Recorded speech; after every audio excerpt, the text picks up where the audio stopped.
दर्शकवृन्द नमस्कार। AP talk टाइममा स्वागत छ। म मनोज जोशी।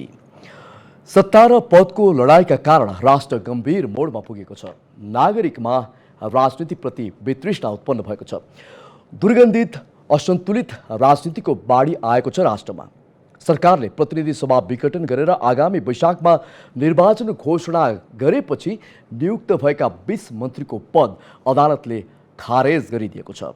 अधिवक्ता दिनेश त्रिपाठी सहितका अधिवक्ताले मन्त्री परिषद विस्तारको निर्णय असंवैधानिक भन्दै हालेको रिटमा सुनवाई गर्दै अदालतले मन्त्री परिषद विस्तारको निर्णय कार्यान्वयन नगराउन अन्तरिम आदेश दिएपछि 20 मन्त्रीले मन्त्री भएको करिब 3 हप्तामै पद गुमाएका छन्। आज हामी सरकारका विरुद्ध रिट दर्ता गराउने मध्यका एक अधिवक्ता दिनेश त्रिपाठीसँग यसै विषयमा कुराकानी गर्न गइरहेका छौँ। उहाँ हामीसँग हुनुहुन्छ। स्वागत छ अधिवक्ताज्यू। धन्यवाद। कस्तो छ यहाँलाई? हिजो आज त निकै चर्चामा हुनुहुन्छ नि त्रिपाठीजी। यस्तै हो ठिकै हो। अब यस्तो छ, अब जनताको मनमा लागेको काम गरिदिँदाखेरि र तदनुरूपको परिणाम आउँदाखेरि अब चाहिँ के छ नि, जनताले त्यसमा चासो राख्नु, सरोकार राख्नु, चर्चा गर्नु त्यो स्वाभाविकै हो। सरकारले ज्येष्ठ 21 र 27 गते गरेको मन्त्री परिषद पुनर्गठन विरुद्ध यहाँले हालेको रिटको सुनवाई गर्दै सर्वोच्च अदालतले प्रधानमन्त्रीका कदममाथि अर्को एउटा लगाम लगाइदिएको छ। यहाँको धारणा के छ यसमा? हैन, यो अदालतको एकदमै ल्यान्डमार्क आदेश हो, हिस्टोरिक आदेश भन्नुपर्छ। किनभने एकपछि अर्को गर्दै संविधानमाथि प्रधानमन्त्रीजीले प्रहार गर्दै आउनुभएको थियो। संविधानलाई करिब करिब उहाँले छतबिछत बनाउनु भएको थियो। संविधानको व्यापक चाहिँ अङ्गभङ्ग गर्नुभएको थियो र उहाँको त्यो चाहिँ जुन अधिनायक बन्ने, तानाशाह बन्ने एउटा जुन महत्त्वाकांक्षा त्यो स्पष्ट देखिन्थ्यो। उहाँलाई यो मुलुकमा एउटा लिखित संविधान छ, त्यो लिखित संविधानको मैले पालन गर्नुपर्छ, त्यो संविधान मेरा लागि चाहिँ म्यान्डेटरी हो, बाध्यात्मक हो, यसका प्रावधानहरू भन्ने एउटा सामान्य कुरा पनि उहाँलाई हेक्का थिएन।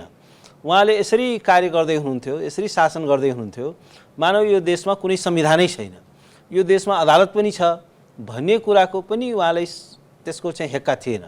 त्यसकारण अब एउटा कुरा के छ भने, यो अदालतलेको यो आदेशले यो संविधानको शक्ति के हो र अदालतको शक्ति के हो त्यो चाहिँ लेसन चाहिँ अब प्रधानमन्त्रीजीले पक्कै ग्रहण गर्नुभयो होला। र वास्तवमा के छ भने, यो यसपछिका प्रधानमन्त्रीका लागि र यसपछिका पनि राज्य सञ्चालकहरूका लागि पनि यो एउटा गम्भीर चेतावनी हो कि संविधान छ र यो संविधानलाई इग्नोर नगर। यो चाहिँ के छ भने फेरि यो चाहिँ प्रतित्पादक हुन्छ। आज प्रधानमन्त्रीजीलाई कति ड्यामेज भयो। हिजोसम्म उहाँलाई लाग्थ्यो कि म चाहिँ सर्वशक्तिमान छु, मैले जसलाई चाह्यो त्यसलाई मन्त्री बनाउन सक्छु, प्रधानमन्त्री बनाउन सक्छु। प्रतिनिधि सभा विघटन गरेको प्रधानमन्त्रीले 3 वटा त ऊ प्रधानमन्त्री मात्रै नियुक्त गर्नुभयो। यस्तो चाहिँ के छ भने भद्दाजनक ढङ्गले, यत्रो चाहिँ अस्वाभाविक ढङ्गले यो राष्ट्रको चेतनाले पनि यसलाई मन पराएको थिएन, स्वीकार गरेको थिएन, संविधानको ठाडै बरखिलाफमा थियो। काम गर्नको लागि त मन्त्री परिषद मन्त्रीमण्डल त पूर्ण हुनु पर्यो नि। त्यही कारणले उहाँले मन्त्री परिषद पुनर्गठन गर्नुभयो, मन्त्रीमण्डल। यस्तो छ, उहाँको पहिला दुईटा चिज। एउटा त उहाँले हुँदा खाँदाको प्रतिनिधि सभा नै विघटन गर्नुभयो। उहाँले काम गर्ने नै भए त पार्लियामेन्टलाई त उहाँले जीवित राख्नु पर्थ्यो। एकचोटि प्रतिनिधि सभा विघटन गर्नुभयो, अदालतले बहाल गर्यो, त्यसलाई पनि उहाँले बदनियत राखेर, रिसिभी राखेर यस्तो डिफङ्क्ट बनाउनु हो कि त्यसलाई काम गर्न दिनु भएन र त्यसपछि दोस्रोचोटि फेरि विघटन गर्नुभयो। र अब विघटन गरिसकेपछि त ल ठिकै छ, त्यो जुन मन्त्री परिषद छ त्यो मन्त्री परिषद नै अर्को मन्त्री परिषदले अस्तित्व ग्रहण नगरेसम्म त्यही मन्त्री परिषद बहाल रहन्छ भनेर संविधानको स्पष्ट प्रावधान छ, संविधानको धारा 77(3)मा। तर उहाँलाई के लाग्यो भने यो संविधान त मेरो लागि केही पनि होइन, यो संविधानलाई त म कुनै पनि बेला टिपेक्स लगाउन सक्छु, संविधानको जुनसुकै धारामा पनि जुनसुकै बेलामा पनि म टिपेक्स लगाउन सक्छु भन्ने उहाँमा चाहिँ के छ भने त्यो दुस्साहस थियो। र राष्ट्रपति महोदयले पनि उहाँको त्यही दुस्साहसमा दुवै इन्स्टिट्युसन, यो प्रधानमन्त्री पनि एउटा इन्स्टिट्युसन हो, राष्ट्रपति पनि इन्स्टिट्युसन हो, दुवै इन्स्टिट्युसनले संविधानको सम्मान गरेको देखिएन, एउटा दुस्साहस चाहिँ देखियो, संविधानलाई ध्वस्त गर्ने एउटा दुस्साहस देखियो। र उहाँको चाहिँ के छ भने उहाँलाई लाग्यो कि मैले अब त जे पनि गर्न सक्छु। तर हिजो चाहिँ के छ भने अदालत यो मुलुकमा छ, court is functioning in this country. हेर्नुहोस् एउटा कुरा के छ भने चर्चिल जब फर्स्ट प्रधानमन्त्री भयो वार टाइममा, अनि उसले प्राइम मिनिस्टरको रूपमा ब्रिफिङ लियो त सबैले भन्यो कि मुलुकको स्थिति यस्तो खराब छ उस्तो खराब छ भनेर सबैले भने। अनि चर्चिलले एउटा प्रश्न सोधे कि इज कोर्ट इज फङ्सनिङ? सबैले भने यस कोर्ट इज फङ्सनिङ। उसले भने त्यसो भए don't worry, if the court is functioning then we can save our nation. त्यस कारण के छैन हामी बचाउन सक्छौँ, यो मुलुक चाहिँ फेल हुँदैन। त्यस कारण एउटा कुरा के हो भने अब जतिसुकै व्यथिति अराजकता सारा कुशासन भ्रष्टाचार भयो भने एउटा कुरा चाहिँ के छ भने कोर्ट इज फङ्सनिङ भन्ने म्यासेज चाहिँ के छ भने हिजोको चाहिँ आदेशले दियो र त्यसले एउटा चाहिँ के छ भने पक्कै पनि मुलुकमा एउटा आशाको नयाँ रक्त सञ्चार यसले गरेको छ। किनभने संविधानलाई त प्राय मृत बनाइएको थियो। सर्वोच्चले कार्यपालिकाको अधिकार क्षेत्रमाथि हस्तक्षेप गर्न मिल्छ? होइन, कार्यपालिकाको हस्तक्षेप कार्यपालिकाको कार्यमा हस्तक्षेप होइन। कार्यपालिका यो संविधान बमोजिम गठन भएको कार्यपालिका हो र संविधान बमोजिम गठन भएको कार्यपालिकालाई संविधानले जति म्यान्डेट दिएको छ त्यो म्यान्डेटलाई कार्यपालिकाले नाघ्न पाउँदैन। त्यो म्यान्डेटलाई संविधानले जति म्यान्डेट दिएको छ त्यो म्यान्डेटलाई सर्वोच्चले पनि नाघ्न पाउँदैन। स्टेटको कुनै पनि इन्स्टिट्युसनले बारम्बार संविधानका बुँदाहरूमा विवाद आउनुको कारण, यसमा मतभेद सृजना हुनुको कारण के हो? यो कतै संविधानका जति पनि यी कार्यदल छन् यहाँलाई अपूर्ण लाग्छ लाग्दैन? यसमा यस्तो छ, यो संविधानको प्रब्लम होइन, यसका एक्टर्सहरूको प्रब्लम हो। त्यसकारण के छ भने सर्वोच्च अदालतले कार्यपालिकामाथि पात्र र प्रवृत्तिको भन्नु मिल्छ? एक्ज्याक्टली पात्र र प्रवृत्तिको समस्या हो। किनभने संसारका अरू सबै देशहरूमा यस्तै डेमोक्रेटिक कन्स्टिट्युसन फङ्सन गरेको छ र डेमोक्रेटिक कन्स्टिट्युसनकै आधारमा मुलुकहरू एउटा सक्सेसफुल सोसाइटी भएका छन्। डेमोक्रेटिक जस्तो भन्नु अस्ट्रेलिया भन्नुहोस्, क्यानाडा भन्नुहोस्, बेलायत भन्नुहोस्, यो सबै पार्लियामेन्ट्री डेमोक्रेसी हुन्। न्युजिल्यान्ड भन्नुहोस्, त्यहाँ चाहिँ के हो भने कमोबेस यस्तै जर्मनी भन्नुहोस्, जर्मनी र नेपालको संवैधानिक प्रावधान अलमोस्ट धेरै कुरामा मिल्छ। तिनीहरू चाहिँ के छ भने एउटा सक्सेसफुल डेमोक्रेसीमा सक्सेसफुल सोसाइटीको रूपमा उनीहरू आफूलाई रूपान्तरित गरेका छन्। तर हामी चाहिँ किन फेल्ड स्टेटको संघारमा छौँ? किन भन्दाखेरि के छ भने त्यो संविधानलाई डिसरिगार्ड गर्ने। त्यस कारण अदालतले कार्यपालिकाको डोमेनमा हस्तक्षेप गरेको होइन, अपितु के छ भने यो कार्यपालिकाले नै संविधानलाई निष्क्रिय र निष्प्रभावी बनाउन खोज्दाखेरि अदालतले यति मात्र गरेको हो कि संविधानका धाराहरू यी हुन्, यो जुन काम तिमीले गरेका छौ त्यो संविधानले तिमीलाई इजाजत दिँदैन, तिम्रो क्रियाकलाप चाहिँ संविधानद्वारा अनुसमर्थित छैन, you have to behave yourself, follow the rule, follow the constitution. त्यस कारण के छ भने यो चाहिँ के छ भने हाम्रो संविधानले एउटा रुल बेस्ड पोलिटिक्सको चाहिँ के छ भने स्थापना गर्न खोजेको छ, एउटा न्यू चाहिँ एउटा डेमोक्रेटिक अर्डर। तर यहाँहरूको ठिक छ त्यो कुरामा यहाँले भन्नुभयो संविधानको रक्षाको लागि संविधानको बर्खिलाफ कोही पनि जान सक्दैन, त्यही कारणले अदालतको यो निर्णय आयो भन्नुभयो। तर यो अहिले यस्तो महामारीको समयमा यहाँहरूले त सरकारलाई सहयोग गर्नुपर्ने, सुझाव दिनुपर्ने, एक किसिमको दबाब दिनुपर्ने बखत चाहिँ रिट हालेर झन् सरकारलाई भनौँ प्रधानमन्त्रीले त अप्ठ्यारो परिस्थितिमा पारिदिनु भयो नि त। अब 4 जना मन्त्रीले कसरी चाहिँ देश चलाउँछन्? होइन, हिजो 25 जना मन्त्री हुँदाखेरि मानिसहरू अक्सिजन नपाएर मरिरहेका थिए, अस्पतालमा चाहिँ के छ भने बेड नपाएर मरिरहेका थिए। 1.5 वर्षदेखि यो विश्वव्यापी महामारी छ।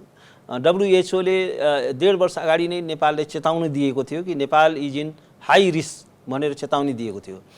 अब यो दौरानमा लास्ट इयरदेखि लकडाउन छ, यो बिचमा यो सरकारले भ्यू टावरमा पैसा खर्च गर्यो, धरारामा पैसा खर्च गर्यो, भ्रष्टाचारमा पैसा खर्च गर्यो, सारा यति जस्तै संस्थालाई पोस्ने काम गर्यो। तर यो मुलुकमा कतिवटा चाहिँ भेन्टिलेटरको आयात गर्यो, धेरै कहीँ करोडौँका गाडीहरू आयात भए, कतिवटा चाहिँ अस्पताल बनाइयो, कतिवटा चाहिँ अस्पतालमा शैय्याहरू थपियो, कतिवटा अक्सिजन प्लान्ट बनाइयो। यसको हिसाब गर्नुहोस् न, 50 जना मन्त्री भए पनि 25 जना मन्त्री भए पनि त्यो स्टेट को प्रेजेन्स चाहिँ हामीले कहीँ फिल गरेका थियौँ। राज्यको अर्को सरकार भए पनि यो अवस्था आउन सक्थ्यो, होइन आउन सक्थ्यो। तर के छ भने यो त एउटा गम्भीर एउटा कुशासन देखियो नि, त्यसकारण स्टेटको प्रेजेन्स त हामीले यसै पनि फिल गरेका थिएनौँ। अब एउटा कुरा म भन्छु, यो प्रधानमन्त्रीले यो यत्रो महामारीमा महासङ्कटमा 2 चोटि प्रतिनिधि सभा भङ्ग गर्नुभयो, अनि आज चाहिँ के छ भने जस्तो वैशाख 27 गते उहाँले निर्वाचनको मिति तोक्नु भएको थियो। यदि प्रतिनिधि सभा बहाल नभएको भए वैशाख 27 गतेको सिनारियो सम्झिनुहोस्, के मुलुकमा चुनाव हुन सक्थ्यो? र यदि चुनावको प्रक्रियामा मुलुक अगाडि बढेको भए आज नेपालमा सङ्क्रमणको दर के हुन्थ्यो? किनभने चुनाव भन्ने बित्तिकै त ठुल्ठुला रैली हुन्थे, आमसभा हुन्थे, घर दैलो कार्यक्रम हुन्थ्यो, एक दिनमा 1 लाख सङ्क्रमण हुन्थ्यो र एक दिनमा चाहिँ के छ भने 5,000 देखि 10,000 मान्छेको डेथ हुन्थ्यो। अनि उहाँले चाहिँ के छ भने मुलुकलाई यत्रो हाई रिस्कमा चाहिँ झोक्नु भएको छ। अनि हामीले चाहिँ के छ भने तिमीले चाहिँ अनकन्स्टिट्युसनल काम गर्दैछौ, तिमी चाहिँ संविधान मिच्दैछौ, संविधानले यो कुराको इजाजत दिँदैन। र वास्तवमा अहिले त यस्तो महासङ्कटको बेलामा त सर्ट एन्ड स्मार्ट गभर्मेन्ट चाहिन्छ, इफेक्टिभ गभर्मेन्ट चाहिन्छ। सङ्ख्याले चाहिँ सरकार इफेक्टिभ हुने होइन। हो, यसमै म यहाँलाई सोध्न चाहन्छु। हजुर, संविधानको कुरा आएको छ, संविधानका कतिपय बुँदाहरू अझै पनि त्यसमा विवादित नै बनेका छन्। यो संविधानको रक्षा गर्ने राष्ट्रपति विद्यादेवी भण्डारीले हो या दिनेश त्रिपाठीले? होइन, हामी सबैले हो, तपाईँले पनि हो, मैले पनि हो, विद्या भण्डारीले त हुँदै हो। विद्या भण्डारी नभनौँ, राष्ट्रपति भनौँ, राष्ट्रपति एज ए इन्स्टिट्युसन होइन। यहाँको अहिले सक्रियता देखेर मैले होइन, यस्तो छ, एउटा के हो भने एउटा जब स्टेटका जुन इन्स्टिट्युसन्सहरू छन् उनीहरूले आफ्नो एक्सपेक्टेड जब रोल प्ले गर्दैनन्, अनि म त एउटा सामान्य एउटा नागरिक हुँ। एउटा नागरिकले आवाज उठाउनुपर्छ, बोल्नुपर्छ। तर एउटा कुरा के हामीले बुझ्नुपर्छ भने यो संविधानले एउटा म जस्तो नागरिकलाई पनि एउटा धेरै ठुलो शक्ति प्रदान गरेको छ र त्यो शक्तिलाई चाहिँ के छ भने त्यो शक्ति चाहिँ अन्डर युटिलाइज छ। नागरिकमा जुन शक्ति छ त्यो शक्तिको चाहिँ हामीले चाहिँ त्यो अन्डर युटिलाइजेसन छ। नेपालको खोला नाला खेर गए जस्तै हाम्रो चाहिँ के छ भने नागरिकको शक्ति पनि खेर गइरहेको अवस्था छ। त्यस कारण एउटा कुरा के छ भने एउटा नागरिकले एउटा चाहिँ खुट्टा टेक्दाखेरि you can make a difference. त्यस कारण के हो भने यो चाहिँ के छ भने हामीले इन्टरभेन्सन गर्नुपर्छ, हस्तक्षेप गर्नुपर्छ र हामीले चाहिँ you have to try to bring some differences. र कहिलेकाहीँ के हुन्छ भने एउटा सामान्य नागरिकले पनि, निहत्था नागरिकले पनि एउटा चाहिँ के छ भने परिवर्तन ल्याउन सक्छ। त्यस कारण त्यसका लागि हामीले आफ्नो शक्तिलाई, क्षमतालाई अन्डर इस्टिमेट गर्नु हुँदैन। र एउटा म सरकारलाई पनि के भन्छु भने राज्यमा बसेका मान्छेहरूलाई पनि म के भन्छु भने र राजनीतिक दलका नेताहरूलाई पनि म के भन्छु भने don't underestimate the power of the common man, don't underestimate the power man, the power of the person who are in the street. एउटा सडकमा हिँडिरहेको व्यक्तिको, एउटा सामान्य नागरिकको शक्तिलाई चाहिँ तिमी अन्डर इस्टिमेट नगर, उसको पावरलाई तिमी अन्डर इस्टिमेट नगर। र एउटा सामान्य मान्छेले पनि चाहिँ के छ भने आफ्नो जब शक्ति एसर्ट गर्छ नि, त्यस कारण के छ भने ठुला ठुला तानाशाहरू ढल्छन्। त्यस कारण के छ भने म के भन्छु भने यो नागरिक शक्तिमाथि चाहिँ हामीले विश्वास गर्नुपर्छ, नागरिक चेतनालाई हामीले सम्बोधन गर्नुपर्छ र नागरिकको सक्रियताकै आधारमा हेर्नुहोस्, कुनै पनि डेमोक्रेसी सक्सेसफुल किन हुन्छ भने त्यहाँ नागरिकको क्रियाशीलताले नै हो, नागरिकको चेतनाले नै हो। त्यस कारण के छ त्यही नागरिकको क्रियाशीलता र चेतनाले नै सरकारलाई जवाफदेही बनाउँछ। यहाँ एउटा सचेत नागरिक त यहाँले भनिहाल्नुभयो, त्यसमाथि पनि यहाँ एउटा चर्चित अधिवक्ता पनि हुनुहुन्छ। तर यहाँ पार्टीगत रूपमा कङ्ग्रेसमा आबद्ध हुनुहुन्छ। कङ्ग्रेस सत्तामा भएको भए यहाँले कङ्ग्रेसले गरेका गल्तीहरूमा यसरी आवाज उठाउनुहुन्थ्यो या उठाउनुहुन्थेन? म एउटा यो कुरा भन्छु, म चाहिँ विद्यार्थी जीवनदेखि अहिले सरकार विरुद्ध तपाईँ निकै आक्रामक शैलीमा प्रस्तुत हुनुभएको छ। हजुर, उठाउनुहुन्थेन? मैले I got your point, I got your point. एउटा कुरा के छ भने म चाहिँ विद्यार्थी जीवनदेखि नै एउटा लोकतान्त्रिक राजनीतिक धारमा थिएँ। म पञ्चायतकारमा धेरैचोटि थुनामा परेको छु, जेलमा गएको छु। मेरो चाहिँ के छ भने नेपालको डेमोक्रेटिक मुभमेन्टमा मेरो पनि थोर बहुत कन्ट्रिब्युसन छ। धेरैचोटि जेल गएको छु। म चाहिँ सत्याग्रहमा 9 महिना जेल बसेको मान्छे हुँ र म चाहिँ सत्याग्रहको एक्सन कमिटीमा थिएँ। म त्यो बेला चाहिँ के छ भने नेभी सङ्घको अब सेन्ट्रल कमिटीमा थिएँ। मसँगका धेरै मान्छेहरू मन्त्री भएर ती सबै रिटायर भइसके। अहिले म खास सक्रिय राजनीतिमा छैन। यति कुरा म के भन्छु, म धेरै पोलिटिकली म अहिले एक्टिभ छैन। तर एउटा कुरा के छ भने म जहाँ ट्रुथको कुरा हुन्छ, संविधानको कुरा हुन्छ, त्यहाँ चाहिँ म कुनै पार्टी म हेर्दिनँ। जस्तो भन्नुहोस्, तपाईँले एउटा धेरै मान्छेहरूले त्यसमा आश्चर्य माने, जस्तो यो आलम त नेपाली कङ्ग्रेसबाट मन्त्री भइसकेको व्यक्ति, सिटिङ चाहिँ सांसद थिए। उनको केसमा चाहिँ हाम्रा वामपन्थी कानुन व्यवसायहरू पनि आलमको पक्षमा गएर बहस गर्नुभयो। तर मैले के भन्यो भने मलाई धेरै नेताहरूको फोन आयो, सारा आयो, सबैको गऱ्यो, तर मैले चाहिँ रौतहट जिल्ला अदालतमा गएर आलमको चाहिँ विपक्षमा गएर चाहिँ मैले बहस गरेँ। त्यस कारण के छ भने एउटा कुरा मलाई के छ भने म कुनै कार्यकर्ता होइन, म एउटा लोकतन्त्रवादी हुँ, म डेमोक्रेटिक भ्यालुजमा विश्वास गर्दछु हिजोदेखि नै, विद्यार्थी जीवनदेखि, होस सम्हालेदेखि नै। त्यस कारण के छ भने एउटा कुरा मेरो त्यो कुरामा चाहिँ अनकम्प्रोमाइजिङ, जहाँ चाहिँ जस्टिसको कुरा हुन्छ, जहाँ विधिको शासनको कुरा हुन्छ, that is not negotiable for me. त्यो कुरामा चाहिँ म कहिले पनि सम्झौता गर्दिनँ। That is my bottom line. Democracy, rule of law र कन्स्टिट्युसनलिजम, त्यो चाहिँ इन्डिपेन्डेन्स अफ जुडिसियरी, त्यो चाहिँ मेरो बटम लाइन हो र त्यो चाहिँ नेगोसिएबल छैन। र एउटा भनाइ छ, आकाशै खसे पनि जस्टिस मस्ट बी प्रिभेल। त्यसमा आकाशै खसे पनि जस्टिस अपहोल्ड हुनुपर्छ, संविधान बाँच्नुपर्छ, लोकतन्त्र बाँच्नुपर्छ। त्यो चाहिँ मेरो फन्डामेन्टल मेरो कमिटमेन्ट हो। अर्को, दिनेश त्रिपाठी विषयको गम्भीरताको लागि काम गर्नुभन्दा पनि मिडिया क्रेज पुरा गर्नका लागि, मिडिया एट्र्याक्सनको लागि तपाईँ काम गर्नुहुन्छ र तपाईँ कतैबाट परिचालित हुनुहुन्छ हो? अब यस्ता कुरा चाहिँ के हुन्छ भने संसारभरि नै एउटा खास गरेर साउथ एसियामा, संसारभरि त नभनौँ तर साउथ एसियामा एउटा खतरनाक ट्रेन्ड के छ भने यदि तपाईँले पिपुलको भोइस रेज गर्नुभयो भने, तपाईँले कन्स्टिट्युसनको, रुल अफ लको, डेमोक्रेसीको कुरा गर्नुभयो भने त्यसलाई के भनिन्छ भने होइन यो त तपाईँ मिडियाको लागि गर्दै हुनुहुन्छ। अफकोर्स तपाईँले काम गर्दाखेरि मिडियामा आफै मिडिया एट्र्याक्सन हुन्छ, मिडिया आउँछ, आफै आउँछ तपाईँका। त्यसको लागि चाहिँ तपाईँले मिडिया गोहार्नु पर्दैन। तपाईँले चाहिँ के छ भने मिडियालाई यस्तो कुराहरू जुन सार्वजनिक महत्त्वका हुन्छन्, तपाईँले त्यो इस्युलाई च्याम्पियन गरेपछि of course media will follow you. अर्को कुरा के छ भने परिचालित, म आफ्नो अन्तस्करणबाट परिचालित छु, आफ्नो आत्माको आवाजबाट परिचालित मान्छे हुँ। र एउटा कुरा के छ भने यो चाहिँ के छ भने म अहिले पनि सडकमा हिँडिरहेको हुन्छु एक्लै। र तपाईँलाई थाहा छ, वकिलको रूपमा कुनै पहिचानै नभएका मान्छेहरू कस्ता कस्ता घरमा बस्छन्, कस्ता कस्ता गाडीमा हिँड्छन्, अनि को परिचालित छ, कहाँ परिचालित छ, त्यो तपाईँ आफै बुझ्नु होला। तपाईँको पनि त जीवन त सहज नै चलिरहेको छ। होइन, सहज त म पनि चाहिँ के छ भने एउटा वरिष्ठ अधिवक्ता हुँ। मैले चाहिँ के छ भने आफूलाई पुग्ने एउटा सामान्य चाहिँ के छ भने म जीवनयापन गर्न सक्षम छु। तर मेरो त्यस्तो कुनै चाहिँ के छ भने एकदमै लग्जरियस लाइफ छैन। त्यस कारण एउटा कुरा म के भन्छु भने यो पनि एउटा क्रिमिनल कन्स्पिरेसी हो। यो it is a criminal conspiracy र यो खतरनाक ट्रेन्ड हो कि जो व्यक्ति पनि अलिकति चाहिँ के छ भने पिपुलको भोइस रेज गर्छ, हामी त्यसलाई चाहिँ के छ भने कन्डेम गर्छौँ, त्यसलाई चाहिँ आरोपित गर्दछौँ, यो चाहिँ परिचालित छ भन्छौँ, सञ्चालित छ भन्छौँ। र के छ भने त्यसलाई एउटा त्यसको विरुद्धमा एउटा चाहिँ क्याम्पेन चलाइन्छ। र यो एउटा इट्स अ ह्युज कन्स्पिरेसी। र यसले गर्दाखेरि के छ भने अलिकति यो एउटा स्ट्रङ चाहिँ के छ भने विल पावर नभएको मान्छे त टिक्नै सक्दैन। म माथि कति एट्याक छ म बुझ्दछु। अब म तपाईँले भनौँ अहिले यो कस्तो हुँदो रहेछ नि परिचालितको कुरो।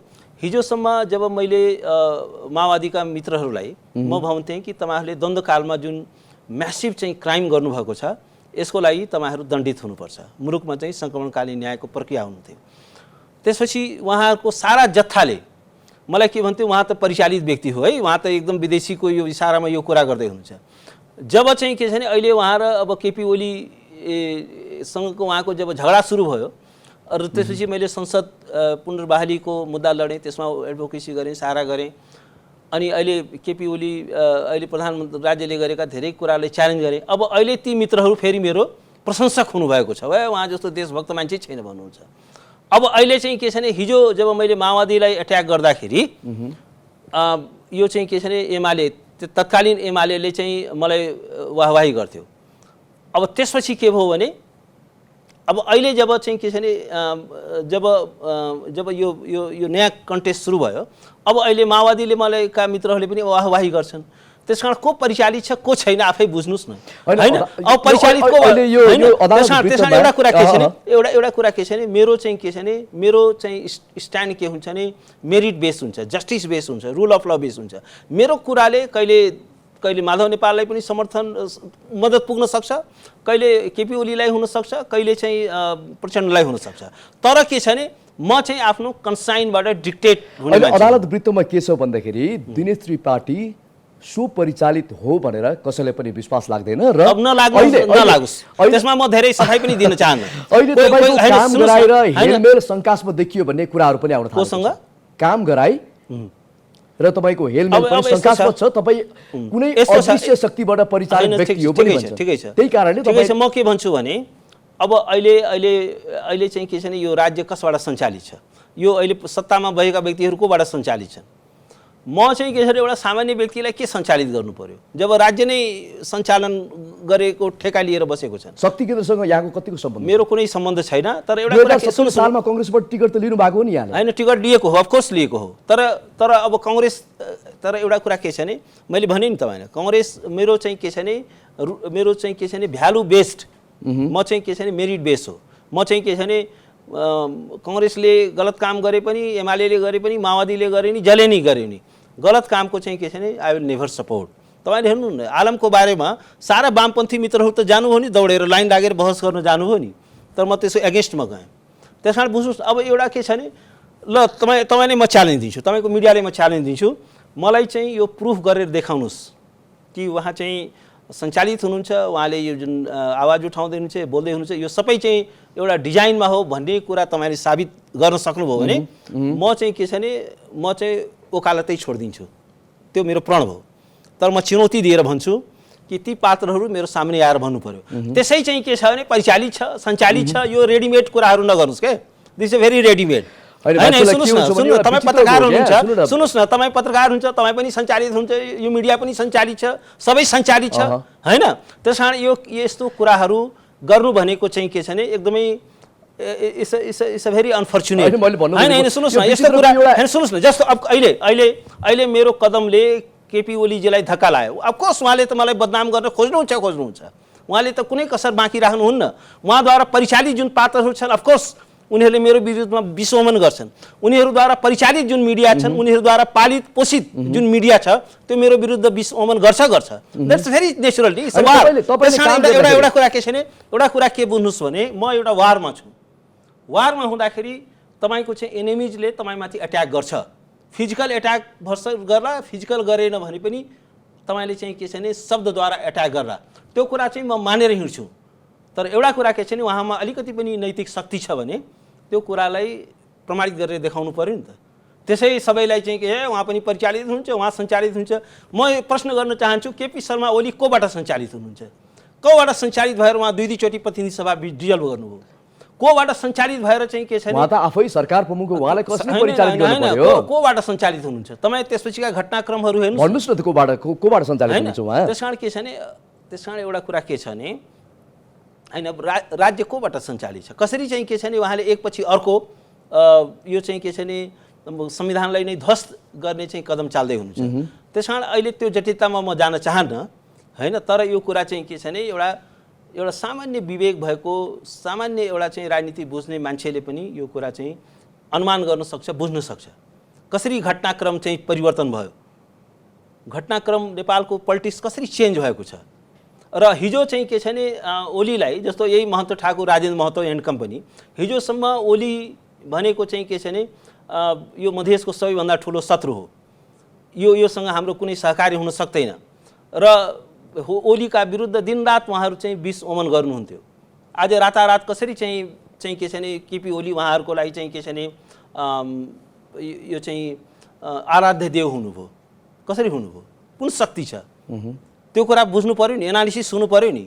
एउटा सामान्य मान्छे, एउटा सामान्य नागरिकलाई तपाईँले भन्न सजिलो छ, त्यसो भए अदालत पनि परिचालित छ, होइन? यो आदेश त मैले गरेको होइन, मैले त अदालतमा एउटा चाहिँ के छ भने अदालतको जानकारीमा लगाइदिएँ भने। रिट निवेदक भनेको के हो भने यो एउटा पब्लिक इस्यु हो। सुन्नुहोस्, तपाईँले सोविवेक पुर्याएर यो काम गर्नुभएको, कसैलाई नाफा हुन्छ, कसैलाई मर्का पर्छ, एउटा कुरा हुन्छ, नेपालीहरूको दिमाग यति प्रदूषित भइसक्यो, यति दूषित भइसक्यो, हामी मानसिक रूपमा यति दास, गुलाम र भ्रष्ट भइसक्यौँ कि हामीलाई के लाग्छ भने कुनै पनि व्यक्ति एउटा भ्यालु बेस्ड, एउटा इमान्दारीका साथ पनि कार्य गर्न सक्छ होला भन्ने कुरा हाम्रो दिमागमा आउँदैन। कुनै व्यक्ति चाहिँ के छ भने एउटा आत्माको आवाजले पनि परिचालित हुन सक्छ भन्ने कुरा नै हामीले बिर्सिसक्यौँ।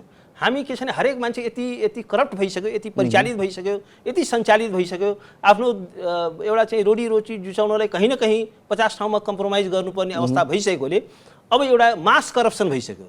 र करप्सन पनि के छ भने जसले करप्सन गर्ने अपर्च्युनिटी पायो, अफकोर्स त्यो त पाए नै, जो करप्सन गर्ने अपर्च्युनिटी पाएन मानसिक रूपमा ती पनि भ्रष्ट छन्। एउटा के छ तिनले पनि अवसर पाउने बित्तिकै ती पनि करप्ट हुन्छन्।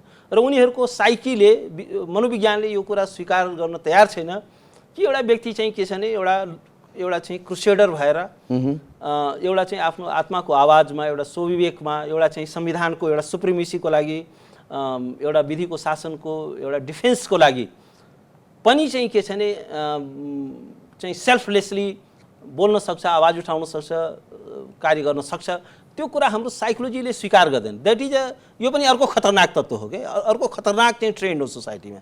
किनभने हामी मानसिक रूपमा चाहिँ के छ भने भ्रष्ट भइसक्यौँ र हामी चाहिँ के छ भने त्योभन्दा बियोन्ड हामी देख्दैनौँ। हाम्रो चाहिँ के छ भने नलेजको लेभल नै धेरै कम भइसक्यो। हामी चाहिँ के छ भने एउटा व्यक्तिको लेभल अफ एजुकेसन के छ, ऊ कसरी अध्ययन गर्यो, कहाँ गर्यो, कसरी उसको हिस्ट्री के हो, पञ्चायत कालमा म कोबाट सञ्चालित थिएँ, हिजो माओवादीको विरुद्ध बोल्दाखेरि कोबाट सञ्चालित थिएँ, अहिले कतिको सक्रिय हुनुहुन्छ यहाँ केमा? होइन, राजनीतिमा म प्रत्यक्ष राजनीतिमा अहिले सक्रिय छैन। अहिले तपाईँले राजनीतिमा त्यति हैसियत पनि नबनाउनु भएको, निर्वाचनमा त्यति हैसियत नबनाउनु भएको मान्छेले शक्तिको आडमा यहाँले त टिकट त प्राप्त गर्नुभएको हो नि त। अब कसको, अब हेर्नुहोस्, टिकट मैले पाएको म चाहिँ एउटा टिकट यस्तो थियो, म चाहिँ एउटा संविधानकै विषयमा काम गरिरहेको थिएँ, मेरो एक्सपर्टिजको एरिया पनि कन्स्टिट्युसन हो र अब चाहिँ के छ भने मैले चाहिँ म कन्स्टिट्युसन बनाउने कुरामा चाहिँ के छ भने म पार्टिसिपेट गर्नु। र एउटा कुरा यो बुझ्नुहोस्, तपाईँले मैले अघि भने मैले अहिले चाहिँ यो त धेरै चैती काङ्ग्रेस, चैती कम्युनिस्ट धेरै भइसके। म त के छ भने 36 सालको आन्दोलनमा जेल परेको मान्छे हुँ, त्यो बेलादेखि विद्यार्थी आन्दोलनमा, बुझ्नु भएन? त्यस कारण शक्तिको मभन्दा कुनै केही योगदानै नभएका, केही पहिचानै क्षमतै नभएका व्यक्तिहरू पनि धेरै मन्त्री भएर रिटायर भइसके। त्यस कारण के छ भने मेरो आफ्नै कन्ट्रिब्युसन छ नेपालको डेमोक्रेटिक मुभमेन्टमा। तपाईँहरू धेरै नयाँ मान्छे हुनुहुन्छ, त्यो धेरैलाई थाहा पनि छैन मेरो इतिहास। उहाँलाई लाग्छ उहाँ त एउटा वकिल मात्रै हो, होइन। तर मैले चाहिँ के छ भने नेपालको डेमोक्रेटिक मुभमेन्टमा मैले जति जेल गएको छु, मलाई त 36 सालमा दीपक बोहराको एक ट्रक मण्डलीहरूले चाहिँ के छ भने एट्याक गरेर मलाई चाहिँ अलमोस्ट मर्यो भनेर फालेका थिए। अब त्यो यो कुरा धेरैलाई थाहा छैन। त्यस कारण मेरो आफ्नो कन्ट्रिब्युसन छ। त्यसपछि धेरैचोटिमा बर्दियामा म गिरफ्तार भएँ, मलाई 3 दिनसम्म चाहिँ खाना दिएन, पानी पिउन दिएन, त्यसरी थुनामा राखिएको थियो। त्यसपछि नेपालगञ्ज चाहिँ जेल सरुवा गरियो। त्यस कारण के छ भने मैले डेमोक्रेटिक मुभमेन्टमा धेरै सफर गरेको व्यक्ति हुँ। त्यस कारण के शक्तिको म के छ भने त्यही निष्ठाले, त्यस कारण के छ भने अब चाहिँ के छ भने पहिला हामीले के लाग्थ्यो भने विद्यार्थी जीवनमा यो बहुदल मात्रै आयो भने त सबै कुरा आफै आफ राम्रो हुन्छ, एउटा मुलुक चाहिँ सहज बाटोमा अगाडि बढ्छ लाग्थ्यो। तर बहुदल आएपछि पनि चाहिँ के छ भने विकृति रोकिएन, विसङ्गति रोकिएन, भ्रष्टाचार रोकिएन, कुशासन रोकिएन, जनताले राहत पाएन। स्टेटले चाहिँ के छ भने एउटा वेलफेयर स्टेटको जुन परिकल्पना छ त्यो स्टेटमा अलिकति पनि वेलफेयरिजम भन्ने कुरा केही पनि देखिएन। त्यस कारण के हो भने त्यसको लागि चाहिँ के छ भने हेर्नु सबै पदै केही ठुलो कुरो होइन। ओके, हामी यस विषयमा फेरि पनि छलफल गरौँला। हामी कार्यक्रमको अन्तिममा आइसकेका छौँ। अन्तिममा यहाँले भनिदिनुहोस् कि अब अहिलेको सरकारका विरुद्ध यहाँले जुन किसिमले आवाज उठाइरहनु भएको छ, जुन किसिमले सर्वोच्चसम्म रिट हाल्न पुग्नु भएको छ, अब यो सरकार बाहेक अन्य सरकार कुनै पनि सरकार आएमा यहाँले त्यही अनुसार कदम उठाउनु छ कि उठाउनु? अफकोर्स मेरो त के छ भने मेरो पर्मानेन्ट इस्यु छ डेमोक्रेसी, कन्स्टिट्युसन र रुल अफ ल। यो मेरो बटम लाइन हो। यो यसमा म कसैसँग कम्प्रोमाइज गर्दैन। को सरकारमा छ भन्ने कुरा मेरो लागि म्याटरै गर्दैन। म सरकारको लागि काम गर्ने होइन, म जनताको लागि काम गर्ने हो। सरकारलाई बलियो बनाउन काम गर्ने होइन, पिपललाई बलियो बनाउनलाई काम गर्ने हो। मेरो चाहिँ के हो भने मेरो चाहिँ गोल भनेको पिपलको इम्पावरमेन्ट हो, जनताको सशक्तिकरण हो र जनताको आवाजलाई म एउटा अदना मान्छे हुँ, तर जति म मुखरित गर्न सक्छु, जति म बाणी प्रदान गर्न सक्छु त्यति चाहिँ म बाणी प्रदान गर्छु, त्यति चाहिँ म लडाइँ लड्छु। त्यसमा चाहिँ मेरो that is my bottom line and that is non negotiable. यो तपाईँको प्रतिबद्धता, यो मेरो नन नेगोसिएबल हो, यो मेरो प्रतिबद्धता हो, यो कमिटमेन्ट हो। अब प्रधानमन्त्री केपी शर्मा ओली अहिले काम चलाउ भनिएको छ, प्रधानमन्त्रीले अब के गर्ने? होइन, प्रधानमन्त्रीले उहाँले त अब वास्तवमा पदत्याग गर्नुपर्छ र अब चाहिँ उहाँले अति गरिसक्नु हो। पदत्याग किन गर्ने? सर्वोच्च अदालतले उहाँको विषयमा त होइन पदमुक्त भनेर त भनेको छैन। यस्तो छ, नैतिक रूपमा अब उहाँ चाहिँ च्युत भइसक्नुभयो। र एउटा कुरा अर्को पनि छ, उहाँ चाहिँ वास्तवमा यो सरकारै एउटा साँच्चै हो भने असंवैधानिक सरकार हो। कुन धारा अन्तर्गतको सरकार हो? किनभने 76(3) अन्तर्गत उहाँ चाहिँ नियुक्त हुनुभयो। 76(3) अन्तर्गत नियुक्त भएको प्रधानमन्त्री 76(4) अन्तर्गतको उहाँले विश्वासको मतै लिनु भएन। त्यसपछि आफै मार्ग प्रशस्त गर्नुभयो। त्यसपछि उहाँले आफै दाबी आफ्नो परित्याग गरिसकेको प्रधानमन्त्रीले म अब प्रधानमन्त्री म चाहिँ बहुमत हासिल गर्न सक्दिनँ, त्यस कारण मैले मार्ग प्रशस्त गरेँ भनेर भन्नुभयो। फेरि चाहिँ के छ आफै चाहिँ के छ भने दाबी लिएर प्रस्तुत हुनुभयो। 76(5) अन्तर्गत उहाँको दाबी चाहिँ अस्वीकृत भइसकेको छ राष्ट्रपतिबाट। 76(3) को अनुसार उहाँले 76(4) को चाहिँ उहाँले शपथै लिएको छैन। 76(5) अनुसारको उहाँको दाबी चाहिँ अस्वीकृत भइसकेको छ भन्दाखेरि त उहाँको त सरकारै यो असंवैधानिक। अब एकदम छोटोमा भनिदिनुहोस् कि संसद पुनर्स्थापना हुन्छ? त्यो त 100% हुन्छ। म तपाईँले भनिदिउँ, चुनाव हुन्छ कि हुँदैन देशमा? हजुर, चुनाव हुन्छ कि हुँदैन? चुनाव अहिले हुँदैन। चुनाव हुँदैन। यो चाहिँ के छ भने प्रतिनिधि सभा पुनर्स्थापना किन हुन्छ भने सर्वोच्च अदालत पनि आफ्नो पुरानो नजिरले का कारणले पनि हुन्छ। किनभने फागुन 11 गते सर्वोच्च अदालतले बोलिसकेको छ कि प्रतिनिधि सभाले वैकल्पिक सरकार प्रदान गर्न सक्षम भएसम्म प्रतिनिधि सभा चाहिँ डिजल्भ गर्न मिल्दैन, प्रतिनिधि सभा चाहिँ भङ्ग गर्न मिल्दैन भनेर त्यो बोलिसकेको छ। त्यसमा डिटेल एनालिसिस भइसकेको छ। अब अहिले चाहिँ 146 जना त सशरीर नै अदालतमा उपस्थित भएर दरखास्तै हाल्नुभएको छ। त्यसकारण अब के छ भने वैकल्पिक 146 भनेको चाहिँ के छ भने भाइबल अल्टरनेटिभ छ, यो प्रतिनिधि सभाले वैकल्पिक सरकार निर्माण गर्न सक्छ भन्ने कुरा चाहिँ के छ भने 146 जनाको निवेदनले पनि प्रमाणित गरिरहेको अवस्थामा अब जुन पार्लियामेन्टले वैकल्पिक सरकार निर्माण गर्न सक्षम छ त्यो सरकार चाहिँ के छ भने विघटित हुन सक्दैन। यो चाहिँ के छ भने कोर्टले फागुन 11 गतेको जजमेन्टमा क्लियरली यो चाहिँ इस्टाब्लिस गरिसकेको नजिर हो। त त्यो कारणले पनि चाहिँ के छ भने अब अहिले कोर्ट त्यो आफ्नो 2 महिनाको 3 महिना अगाडिको नजिरबाट चाहिँ डिपार्ट हुन मिल्दैन, त्यो त्यहाँबाट चाहिँ के छ भने प्रस्थान गर्न मिल्दैन। त्यसकारण के छ भने त्यसलाई अपहोल्ड गर्छ। त्यसकारण प्रतिनिधि सभा चाहिँ के छ भने बहाल हुन्छ।